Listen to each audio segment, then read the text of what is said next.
அடுத்ததாக இப்போது செய்யூர் என்று வழங்கப்படும் சேயூர் திருப்புகழ். இதற்கு வளவாபுரி என்ற பெயரும் உண்டு. மதுராந்தகத்துக்கு கிழக்கே 16 மைலில் உள்ள திருப்புகழ் திருத்தலம். கௌமார அட்டவணைப்படி 721 ஒரே ஒரு திருப்புகழை கொண்ட திருப்புகழ் திருத்தலம்.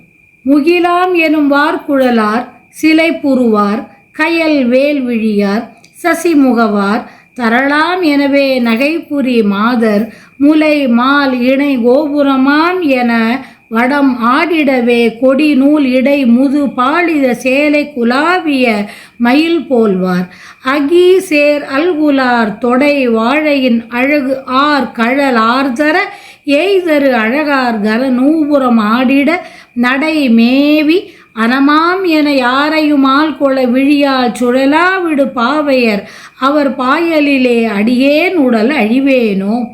ககனார் பதியோர் முறை கோ என இருள்கார் அசுரார் படை தூள்பட கடல் ஏழ்கிரி நாகமும் நூறிட விடும் வேளா, கமலாலய நாயகி வானவர் தொழும் ஈசுரனாரிடமேவிய கருணாகர ஞான பராபரை அருள் பாலா, மகிழ் மாலதி நாவல் பலா கமுகுட நாட நிலா மயில் கோகில மகிழ் நாடுரை மால் வழிநாயகி மணவாளா, மதிமா முகவா அடியேன் இருவினை தூள்படவே அயிலேவிய வளவாபுரி வாழ் மயில் வாகன பெருமாளே.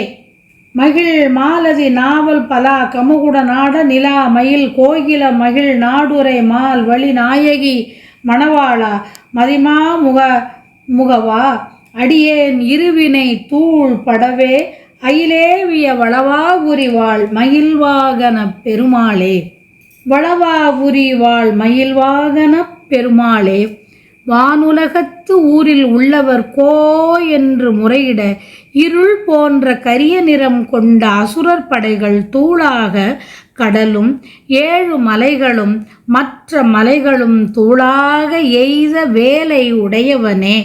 தாமரை மலரில் கோயில் கொண்டிருக்கின்ற நாயகி, தேவர்கள் வணங்கும் சிவபெருமானின் இடப்பக்கத்தில் உள்ளவள், அருளுக்கு இருப்பிடமானவள், ஞான பரதேவதையான பார்வதி ஈன்ற குழந்தையே.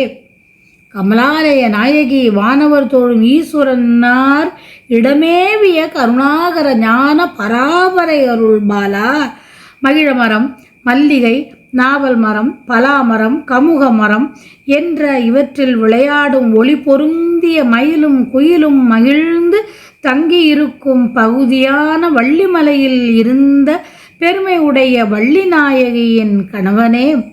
மகிழ் நாடு உரை மால் வழிநாயகி மணவாளா, முழுமதி போன்ற முகமுடையவனே. அடியவனான என் 2 வினைகளும் பொடியாக வேலை எய்தவனே.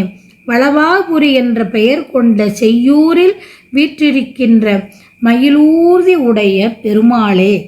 இத்திருப்புகழில் முதல் பாதியில் விலை மகளிரின் அழகை வர்ணித்து பின் அவர்கள் புரியும் சாகசங்களை விளக்கி கூறியுள்ளார். அன்னப்பறவை என்னுமாறு எவரையும் மோகிக்குமாறு கண்ணை கொண்டு சுழல விடுகின்ற பாவையர் விலைமகளிர்.